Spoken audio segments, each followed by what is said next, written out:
Hello friends, welcome to my YouTube channel success competitive quiz में आपका स्वागत है। फ्रेंड्स, आज हम आपके सामने इस वीडियो में एडिटोरिया का प्रैक्टिस सेट 2 लेकर आए, जो बीएसएससी सीजीएल या फिर बिहार दरोगा या फिर आगामी किसी भी परीक्षा के लिए बहुत ही अति आवश्यक इम्पोर्टेंट है। यह सेट जो है संजीव सर के द्वारा तैयार किया गया सेट है सर। तो इसके पहले भी हमने राकेश सर का लगभग 25 प्रैक्टिस सेट हमारे वीडियो के प्लेलिस्ट में अवेलेबल करा दिए गए हैं। अगर आपने अभी तक हमारा वीडियो नहीं देखा है तो इस हमारे चैनल को सब्सक्राइब करें, लाइक करें और ज़्यादा से ज़्यादा लोगों को शेयर करें। और हमारे चैनल के प्लेलिस्ट में जाकर प्रीवियस वीडियो देखें, उसमें भी बहुत सारे इंपॉर्टेंट प्रश्न का कलेक्शन है फ्रेंड्स। तो देर ना करते हुए वीडियो को शुरू करते हैं फ्रेंड्स। देखिए फ्रेंड्स, इसमें पहला प्रश्न कह रहा है कि निम्नलिखित में से कौन सा मूल अधिकार केवल भारतीय नागरिकों को ही प्राप्त है। तो इसमें कह रहा है कि कौन सा मूल अधिकार है जो भारतीय नागरिकों को ही प्राप्त है। तो 15 भी भारतीय नागरिकों को प्राप्त है, 16 भी भारतीय नागरिकों को प्राप्त है और 13 भी भारतीय नागरिकों को प्राप्त है। तो इसका आंसर जो है फ्रेंड्स डी नंबर होगा। उपयुक्त में से सभी, इनमें से सभी भारतीय नागरिकों को प्राप्त है, जिसमें अनुच्छेद 19 जो है बोलने की स्वतंत्रता है। इसके बाद फ्रेंड्स 2 नंबर कह रहा है कि निम्न कथन पर विचार करें। तो निम्न कथन पर विचार करें कह रहा है। पहला नंबर में कह रहा है कि राज्यसभा के सदस्यों का कार्यकाल 4 वर्ष का होता है। तो फ्रेंड्स यह गलत है। राज्यसभा के सदस्यों का कार्यकाल जो है 5 वर्ष का होता है। तो इसका यह कथन जो है 1 नंबर गलत है। अगला बोल रहा है कि राज्यसभा सदस्य के लिए कम से कम 35 वर्ष की आयु होना अनिवार्य है। तो ये सही है। इसके बाद 3 नंबर में कह रहा है कि राज्यसभा के अस्थाई सदस्य हैं। राज्यसभा जो अस्थाई सदन है, लेकिन इसके 1/4 सदस्य प्रति दूसरे वर्ष मुक्त होते हैं। यानी कि 1/4 सदस्य जो है प्रति दूसरे वर्ष मुक्त हो जाते हैं, यानी कि अवकाश ग्रहण करते हैं। तो ये फ्रेंड्स गलत है। कह रहा है कि पहला नंबर गलत है, दूसरा नंबर सही है, तीसरा नंबर गलत है। तीसरा नंबर में कह रहा है ना कि राज्यसभा एक अस्थाई सदस्य, यहाँ तक तो सही है, लेकिन राज्यसभा के 1/3 सदस्य हर 2 वर्ष में अवकाश ग्रहण करते हैं। यहाँ पर 1/4 सदस्य कर रहा है, तो यह 3 नंबर गलत है। तो आंसर इसका सिर्फ होगा केवल 2। इसके आंसर सेट में भी गलत दिया हुआ आंसर, इसमें दिया हुआ उपयुक्त सही, लेकिन इसमें गलत आंसर है। इसका आंसर जो होगा केवल 2, बी नंबर होगा।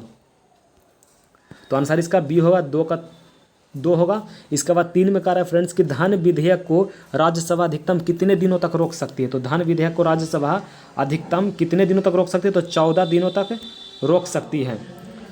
चौथा में कह रहा है फ्रेंड्स कि कोई व्यक्ति उच्च न्यायालय का न्यायाधीश नियुक्त होने का पात्र होगा। कोई भी व्यक्ति उच्च न्यायालय का न्यायाधीश बन सकता है, हाईकोर्ट का न्यायाधीश बन सकता है। तो कब बन सकता है। तो कह रहा है कि भारत राज्य क्षेत्र में कम से कम 10 वर्षों तक न्यायिक पद धारण किया हो।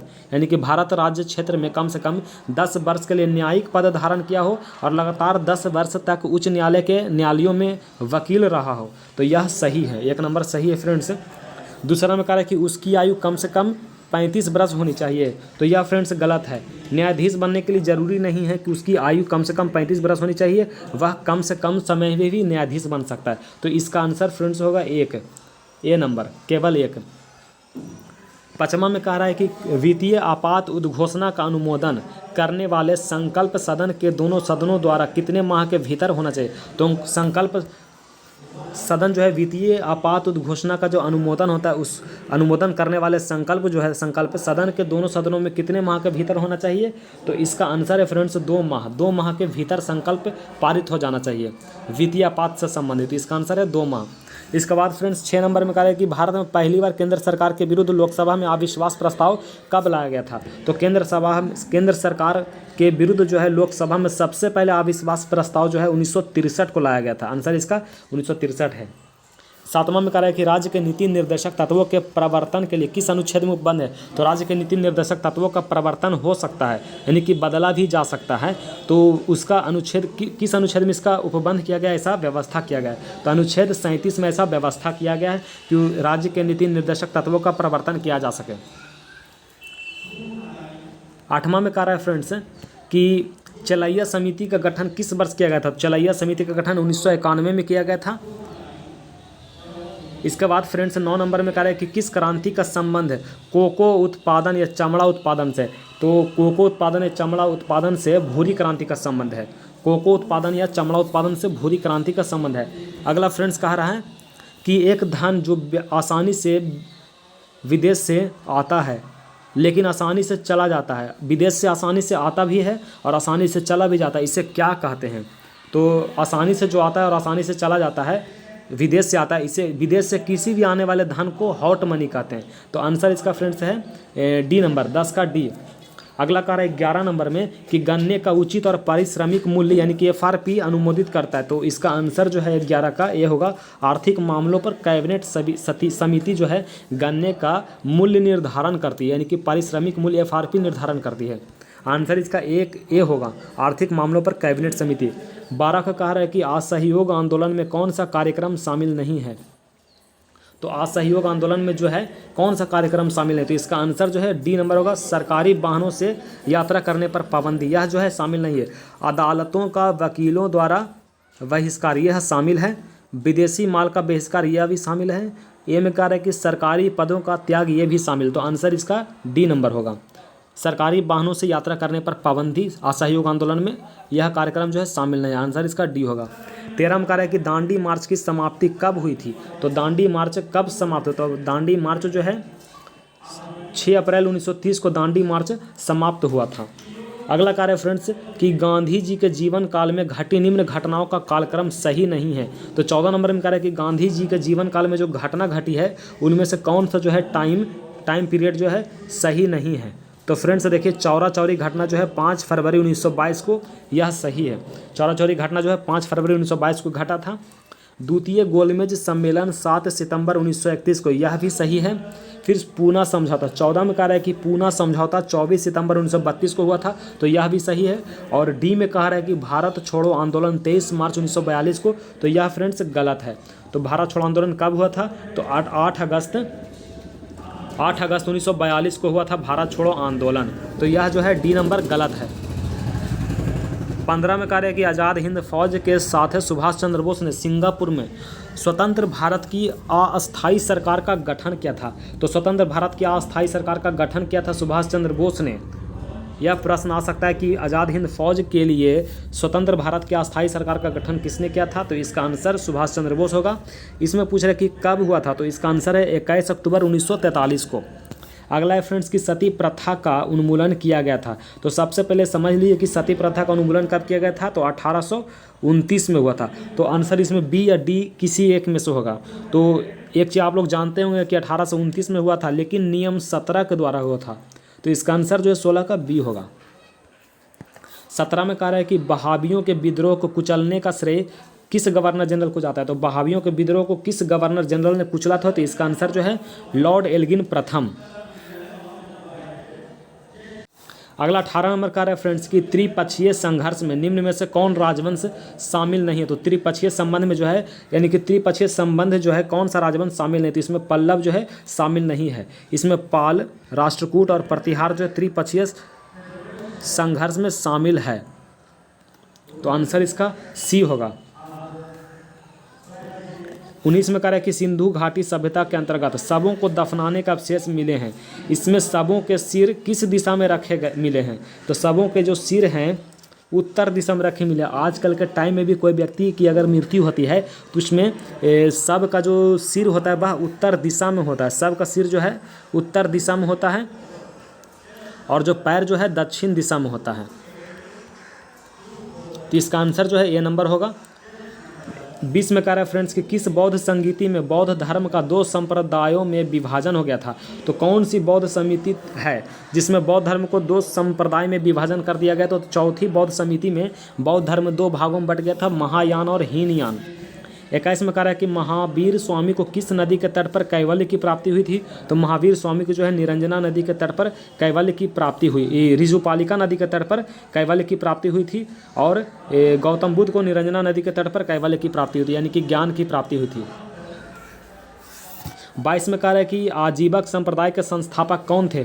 तो आजीवक संप्रदाय के जो संस्थापक है वह मखलीपुत्र गौशाल थे। तो आंसर इसका सी होगा। 23 में कह रहा है कि किस मुगल शासक के शासनकाल को स्थापत्य का स्वर्णिम काल कहा जाता है। तो किस मुगल काल के शासनकाल को स्थापत्य का स्वर्णिम काल कहा जाता है। तो इसका आंसर है शाहजहां, सी नंबर होगा। 24 में कह रहा है कि मुगल काल में जो मुहत्सिब है कौन था। तो मुगल काल में मुहत्सिब जो है आचरण अधिकारी था। आंसर इसका होगा डी नंबर, आचरण अधिकारी। 25 में कह रहा है कि दीवाने अर्ज किस विभाग से संबंधित है, तो दीवाने अर्ज जो है सैन्य विभाग से संबंधित है। 25 का आंसर सी होगा। 26 में कह रहा है कि बसावन और दसवंत किस शासक के दरबारी कवि थे, तो बसावन और दसवंत जो थे अकबर के दरबारी कवि थे, अकबर के दरबारी कवि थे।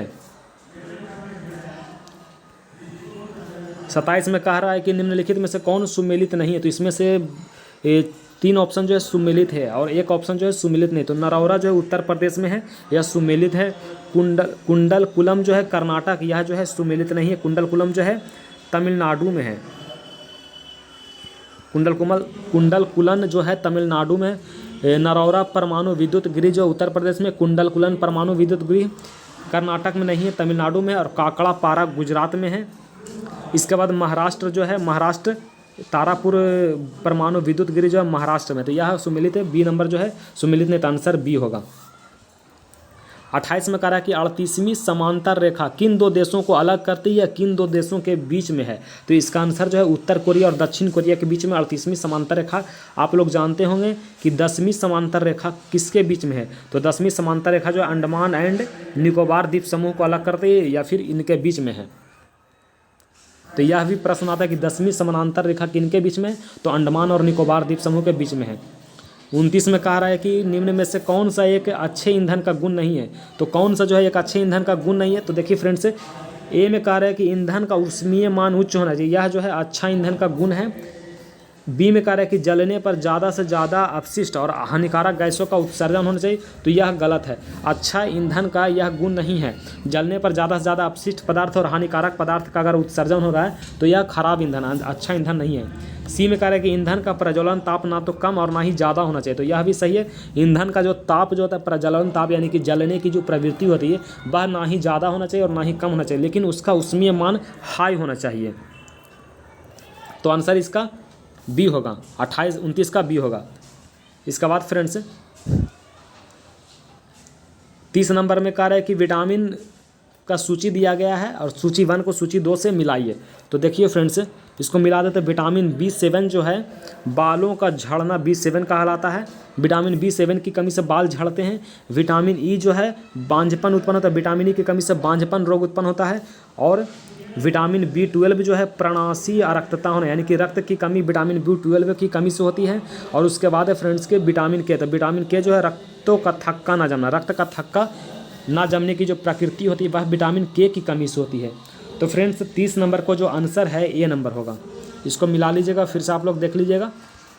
हम आगे बढ़ते हैं। नेक्स्ट है 31 नंबर की तारों के बीच दूरी ज्ञात करने की इकाई क्या है, तो तारों, एक तारा से दूसरे तारों के बीच की जो दूरी ज्ञात की जाती है किसके द्वारा ज्ञात की जाती है, तो गैलेक्टिक इकाई के द्वारा, गैलेक्टिक इकाई के द्वारा, गैलेक्टिक यूनिट के द्वारा तारों के बीच की दूरी ज्ञात की जाती है।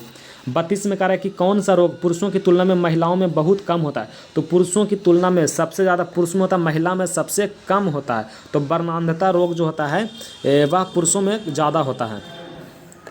33 में कह रहा है कि हीमोग्लोबिन आरबीसी के अंदर एक प्रोटीन है। हीमोग्लोबिन जो है आरबीसी के अंदर एक प्रोटीन है, तो यह निम्न से किसका वहन करता है, तो हीमोग्लोबिन किसका वहन करता है, तो ऑक्सीजन का वहन करता है। हीमोग्लोबिन जो है ऑक्सीजन का वहन करता है।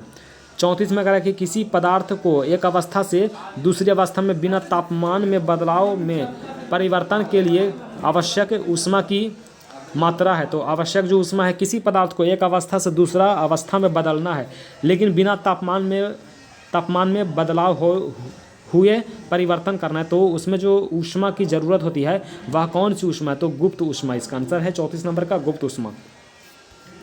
35 में कह रहा है कि निम्नलिखित कोशिका अंगों में से किस में न्यूक्लिक अम्ल नहीं पाया जाता है, तो निम्नलिखित कोशिका अंगों में कौन सा ऐसा कोशिका अंग है जिसमें न्यूक्लिक अम्ल नहीं पाया जाता है, तो इसका आंसर जो है जीव द्रव है। तो जीव द्रव में कोशिका अंग नहीं पाया जाता। हरित लवक में, केंद्रिका में, राइबोसोम सभी में होता है, लेकिन जीव द्रव में कोशिका अंग में न्यूक्लिक अम्ल नहीं पाया जाता है। इसके बाद फ्रेंड्स 36 नंबर का है कि विटामिन ए का अच्छा स्रोत निम्नलिखित में से कौन सा है, तो देखिए फ्रेंड्स मछली के तेल में जो है विटामिन ए पाया जाता है और विटामिन डी पाया जाता है, इसका अच्छा स्रोत है मछली के तेल में। और उसके बाद फ्रेंड्स पालक में, तो पालक में विटामिन ए भी पाया जाता है, सी भी पाया जाता है, विटामिन ई भी पाया जाता है आयरन सबसे ज़्यादा मात्रा में पाया जाता है पालक में। तो इसके बाद डी नंबर का रेफरेंस, तो डी नंबर जो है आम।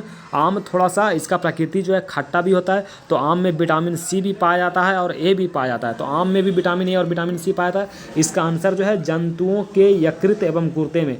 तो फ्रेंड्स जंतुओं के किडनी और लीवर में कौन सा विटामिन पाया जाता है? तो जंतुओं के किडनी और लीवर में जो है विटामिन बी या विटामिन 12 सब, यही सब विटामिन बी पाया जाता है। तो विटामिन बी कम्प्लेक्स जो है जंतुओं के गुर्दे यानी कि लीवर और किडनी में पाया था। आंसर इसका जो है 36 नंबर का सी होगा।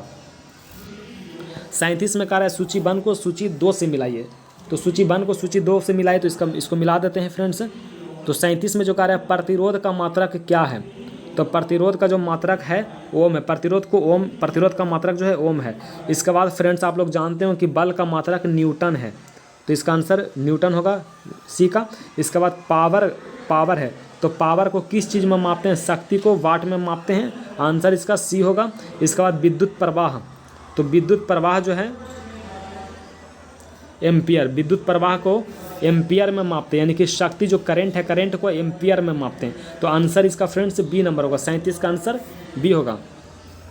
इसके बाद 38 में कह रहा है कि धातुओं में सबसे कम घनत्व वाला तत्व कौन सा है? तो सबसे कम घनत्व किस धातु का है? तो लिथियम धातु का घनत्व सबसे कम होता है, आंसर इसका बी होगा।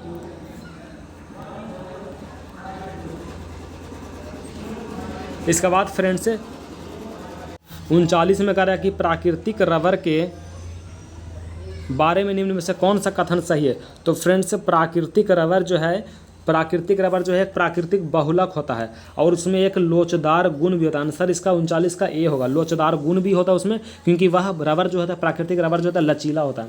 तो प्राकृतिक रबर जो है लोचदार गुण होता है और प्राकृतिक बहुलक भी होता है। तो आंसर इसका ए होगा। 40 में कह रहा है कि किस तत्व का रासायनिक गुण निम्न में से कौन तय करता है? तो किसी तत्व का रासायनिक गुण जो है निम्न में से कौन तय करता है?